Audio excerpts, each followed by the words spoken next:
प्यार भी अभिव्यक्ति मांगता है। भाग 2। शाम को जब सब लोग घर लौटे तो बहुत खुश थे। उन्हें लड़का और उसका घर दोनों बहुत पसंद आए थे। अब आगे लता को देखने की बारी थी। अगर लता उन्हें पसंद आ जाती है तो फिर रिश्ता पक्का था। 1 हफ्ते बाद लता को देखने लड़के वाले आए, साथ में लड़का भी था। तब भी किसी ने माँ से कुछ नहीं पूछा। माँ पूरा दिन किचन में मेहमानों के लिए चाय नाश्ता फिर खाना बनाने में, रसोई में ही लगी रही। लड़के को वह क्या खाक देख पाती। लता यह सब देख रही थी। उसे माँ के लिए बहुत बुरा लग रहा था। यह सोचकर कि माँ की भी तो इच्छा हो रही होगी उन लोगों से मिलने की, लड़के को देखने की, पर किसी ने इस बारे में नहीं सोचा। बुआ और दादी तो पहले भी उनसे मिल चुके थे, लड़के को देख चुके थे, पर उन्होंने भी यह नहीं सोचा कि चलो माँ को भी उनसे अच्छे से मिलने दे और रसोई का कुछ काम हम कर दें। पर नहीं, वे पूरे समय बैठक में उन्हीं के साथ जमे रहे। माँ बेचारी बीच बीच में कुछ चाय नाश्ता लाते समय ही बस जितना देख पाई, लता यह सब देख रही थी। उसे माँ के लिए बहुत बुरा लग रहा था, पर सबके सामने वह कुछ बोल नहीं सकती थी। पर जब घर वालों ने उसे और लड़के को ऊपर छत पर अकेले में बात करने के लिए भेजा तो लता ने माँ से कहा, माँ हमारी चाय लेकर तुम छत पर आ जाना। माँ लता और उस लड़के के लिए छत पर जब चाय लेकर गई तो लता ने माँ को अपने पास बैठाते हुए कहा, यह मेरी माँ है और मैं अपनी माँ के सबसे ज्यादा करीब हूँ। इसीलिए मैं चाहती थी कि माँ आपसे अच्छे से मिले और बात करे। लता की बात सुनकर उस लड़के ने माँ के पैर छूते हुए कहा कि माँ से तो मुझे सबसे पहले मिलना चाहिए था। उनकी भी तो कितनी इच्छा हो रही होगी उस लड़के से मिलने की जिसके साथ उनकी बेटी अपनी पूरी जिंदगी बिताने वाली है। उस लड़के की माँ के लिए कही गई यह बात ही लता के दिल को भा गई और उसे लड़का पसंद आ गया। माँ को भी उस लड़के से बात करके संतुष्टि हो गई कि यह उसकी बेटी को खुश रखेगा। कुछ देर बाद वे लोग नीचे बैठक में आ गए। सबको तो रिश्ता पहले से ही पसंद था। उन लोगों को लता पसंद आ गई थी और रिश्ता पक्का हो गया। लता आश्चर्य से सबको देखती रह गई थी। किसी ने भी ना उससे ना माँ से पूछा कि उन्हें लड़का या रिश्ता कैसा लगा। इस तरह लता की शादी तय हो गई। अब फिर वही भाग दौड़ शुरू हो गई। मदद के लिए कोई भी नहीं था। हाँ, बुआ जरूर आ जाती, पर वह मदद करना तो दूर, माँ के लिए और काम ही बढ़ा देती थी।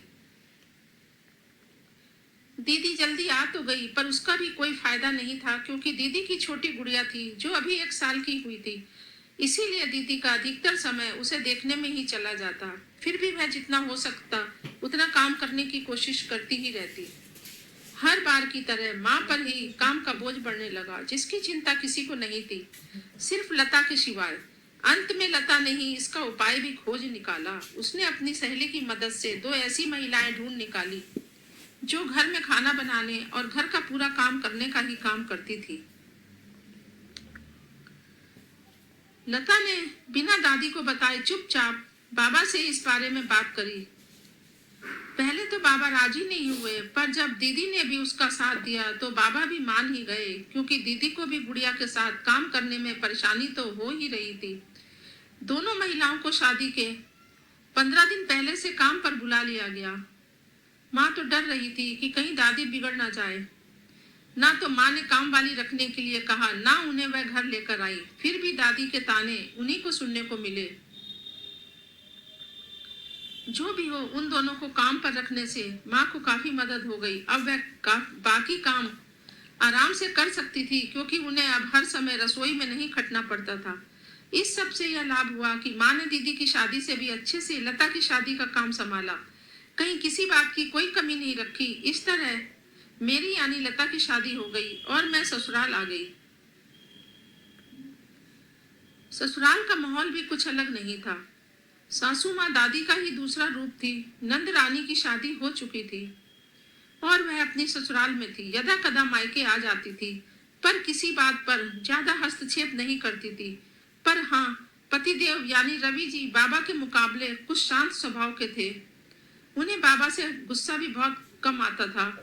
उनका काम समय पर हो जाए फिर उन्हें किसी बात से कोई मतलब नहीं। वे सुबह नाश्ता करके अपने ऑफिस चले जाते और फिर शाम को ही घर आते।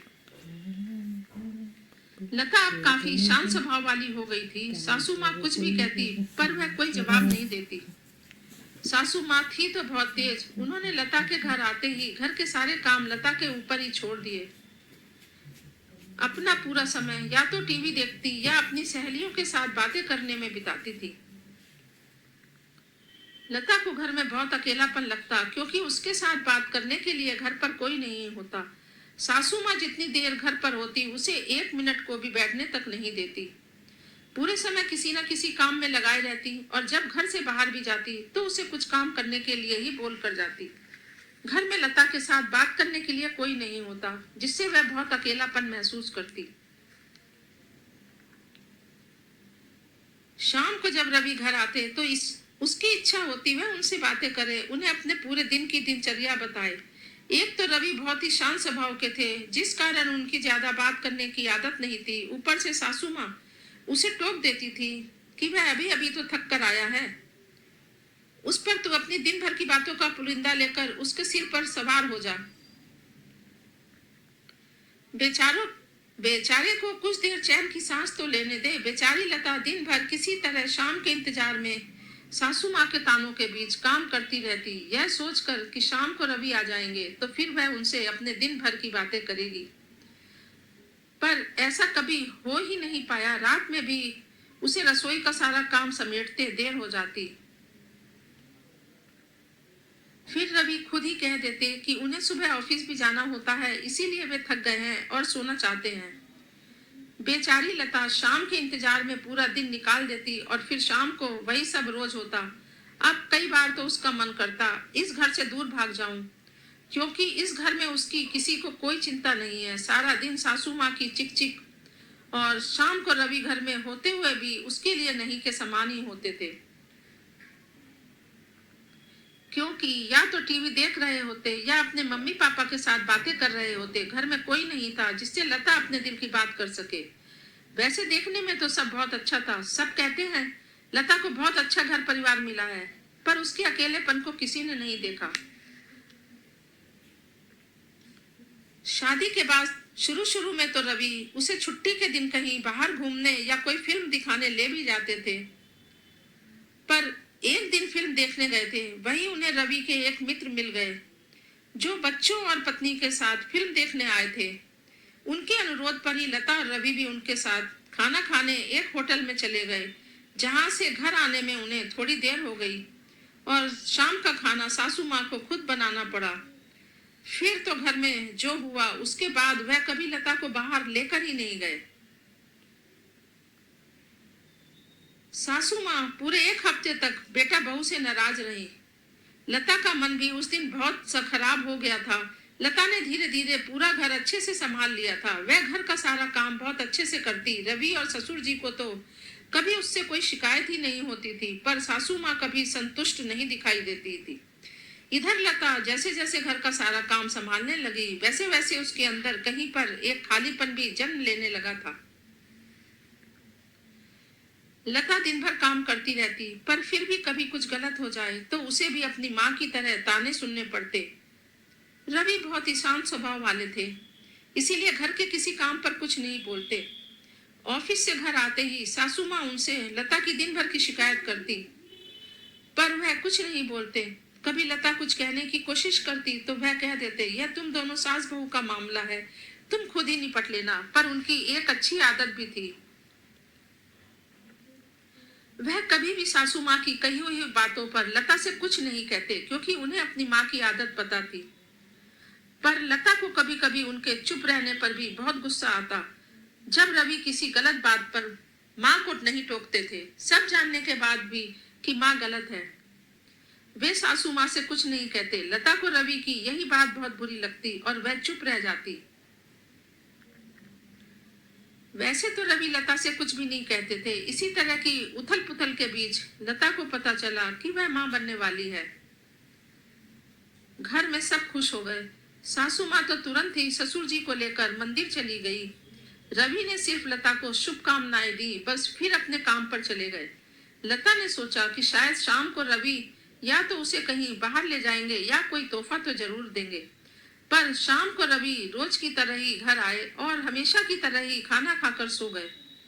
लता को यह सब देखकर बहुत बुरा लगा और वह बहुत बहुत देर तक रोती रही। अगले दिन फिर वही रोजमर्रा की कश्मकश। लता को अब अलग अलग तरह की चीजें खाने का मन करता था, पर वह किसी से कुछ कह ही नहीं पाती। कहती भी किससे? सासू माँ आजकल उससे थोड़ा नाराज कम तो रहने लगी, पर फिर भी लता उनसे कुछ कह नहीं पाती थी। रवि से कहती तो कभी तो वह कुछ ले आते, पर कभी अब कहते घर में माँ पिताजी है, मैं रोज रोज उनके सामने तुम्हारे लिए कुछ कैसे ला सकता हूँ? वे क्या सोचेंगे कि क्या हम अपनी बहू को अच्छे से ख्याल नहीं रखते, जो रवि उसके लिए खुद से सामान लाता है। इससे उनके दिल को ठेस लगेगी। लता ने फिर उस दिन के बाद रवि से कुछ कहना ही बंद कर दिया। पर हाँ, अब सासू माँ उसके खाने पीने का ख्याल रखने लगी थी। वैसे तो बाहर से सब अच्छा चल रहा था। शहर के सबसे अच्छी डॉक्टर से लता का उपचार चल रहा था। सासू माँ भी आजकल उससे कुछ नहीं कहती, समय समय पर उसे खाने पीने के लिए देती रहती। धीरे धीरे रवि ने भी अपने सारे काम खुद करने शुरू कर दिए। अब वह किसी काम के लिए लता को आवाज भी नहीं देते, सारा काम खुद ही करते।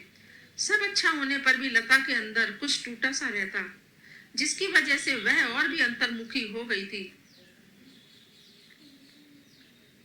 अपनी कोई भी बात किसी को नहीं बताती। लता सोचती कि रवि उससे पूछे कि उसे कुछ खाना है या कहीं बाहर जाना है। लता रोज बहुत बेसब्री से रवि का इंतजार करती कि क्या पता आज वह उससे कुछ कहे या उसे कोई सरप्राइज दे, पर ऐसा कभी नहीं हुआ। ऐसा नहीं था कि रवि उससे प्यार नहीं करते, क्या उन्हें उसकी चिंता नहीं थी? पहले बेखबर सोने वाले रवि अब लता की करवट बदलने की आवाज से भी जाग जाते थे। जग जाने पर भी वह लता से कुछ नहीं कहते, फिर से चुपचाप सो जाते। जैसे जैसे महीने बढ़ते जा रहे थे, लता को काम करने में दिक्कत आने लगी थी। सासू माँ ने तो लता के घर आने के बाद से ही सारे काम करने छोड़ दिए थे, इसीलिए उनसे भी अब काम ठीक से नहीं हो पा रहे थे। पर रवि किसी भी काम के लिए, चाहे वह सही हुआ हो या गलत, कुछ नहीं कहते। जैसा भी खाना बना खाकर ऑफिस चले जाते और रात को भी चुपचाप जैसा भी खाना बना हो खा लेते। लता को उनके ऐसे व्यवहार से ही चिढ़ होती थी। वह कई बार कह भी चुकी थी कि कुछ अच्छा काम हुआ है तो उसकी तारीफ कीजिए, या कुछ गलत हुआ है तो उसकी शिकायत कीजिए, कुछ अपनी कहिए कुछ हमारी सुनिए, पर ऐसा कभी नहीं होता। लता जब डॉक्टर के पास चेकअप के लिए जाती तो हमेशा सासू माँ ही साथ आई। लता चाहती थी कि रवि भी कभी साथ में आए और जाने कि एक औरत को 9 महीने किस तरह से गुजारने पड़ते हैं। वह उसके अंदर होने वाले बदलावों को समझे, क्योंकि सासू माँ तो पुराने समय की बातें किया करती थी, पर रवि उसके साथ कभी अस्पताल भी नहीं आते थे। सासू माँ ही उसके साथ हमेशा आती। एक बार लता के बहुत जोर देने पर रवि उसके साथ अस्पताल तो गए, पर डॉक्टर के पास अंदर नहीं आए। लता जबरदस्ती उन्हें अंदर लेकर गई। अंदर डॉक्टर ने उनसे पूछ लिया कि आप आज पहली बार आए हैं ना? रवि ने हाँ में सिर हिलाते हुए कहा, हाँ जी। डॉक्टर ने रवि से कहा, आपका पहला बच्चा है। लता के लिए भी सब कुछ नया नया है, उसे कई तरह के नए अनुभवों से गुजरना पड़ रहा है, इसीलिए अगर आप साथ आया करेंगे तो उसे अच्छा लगेगा। डॉक्टर के कहने के बाद रवि फिर कभी कभी लता के साथ डॉक्टर के पास जाने लगे। फिर भी सासू माँ को ही ज्यादातर साथ भेज देते। यह सब देखकर लता सोचती कि क्या रवि के मन में अपने बच्चे के बारे में जानने की इच्छा नहीं होती होगी, क्योंकि यह उनका पहला बच्चा ही तो था। यह सब सोचकर लता का मन टूट सा जाता। ऊपर से सासू माता टॉन्ट करने से नहीं चूकती। वह कहती रहती, देखो तो कैसा जमाना आ गया, अपने पति से ही सारी बात करना चाहती है। हमारे समय में तो हम पति से ऐसी बातें करने से भी शर्माते थे। सारी बातें सासू माँ या अपनी देवरानी जिठानी से ही करते थे। आजकल तो औरतें डॉक्टर के पास भी अपने पति के साथ ही जाना पसंद करती हैं। बताओ, ऐसी बातें मर्द जानते हैं क्या? बस फिर क्या था, रवि और भी अपने में सिकुड़ जाते, जिसे देखकर लता के अंदर कुछ होने लगता है, जिसे वह किसी से कह तो नहीं पाती, बस अपने अंदर ही समेट कर रख लेती और बस जैसे किसी शून्य में ही चली जाती। वह माँ बनने वाली वाली थी। ऐसे समय में एक स्त्री यही चाहती है कि उसका पति उसके सबसे नजदीक रहे और उसकी छोटी छोटी बातों की फिक्र करे। ऐसे समय में एक स्त्री अपने पति को अपने अंदर होने वाले मानसिक और शारीरिक परिवर्तनों के बारे में बताना चाहती है। वह अपने अनुभव उससे साझा करना चाहती है, पर रवि एक कदम उसकी ओर बढ़ाते तो माँ की बात सुनकर 2 कदम पीछे खींच लेते। इससे लता अपने अंदर एक असंतोष को महसूस करती। ऐसा नहीं था कि रवि को उसकी चिंता नहीं थी, वरना माँ के मना करने के बावजूद वो पूरे दिन के लिए मेड नहीं रखते। माँ ने तो उसके लिए मना ही कर दिया था, पर वह कह रही थी कि झाड़ू पोछा वाली तो आती ही है, बाकी वे और लता संभाल लेंगे। पर रवि देख रहे थे कि अब लता को काम करने में परेशानी होने लगी है, इसीलिए उन्होंने एक काम वाली पूरे दिन के लिए रख दी। काम वाली के आ जाने से अब लता को काफी आराम था। सासू माँ को भी अब आराम मिल जाता, जिसकी वजह से अब उनकी चिड़चिड़ाहट कम होने लगी थी, जिससे लता को भी सुकून रहने लगा। रवि इस तरह लता की जरूरत का ध्यान तो रखते, पर लता क्या चाहती है उसके बारे में वह कभी नहीं सोचते। शायद उन्हें लगता था कि वह लता की सुविधा का ख्याल तो रख रहे हैं, बाकी माँ तो हर समय घर पर साथ रहती ही है। अगर कुछ जरूरत होगी तो वह बता ही देंगे। रवि लता के दिल की बात को नहीं समझ पा रहे थे। लता चाहती थी कि वह उसके साथ कुछ समय बिताए, वह उसे बाहर लेकर जाए, उसके अंदर होने वाले परिवर्तनों को समझे। पर एक तो रवि का अंतर्मुखी स्वभाव, ऊपर से सासू माँ का व्यवहार, जिसके चलते हुए चाहकर भी वह नहीं समझ पाते कि लता क्या चाह रही है।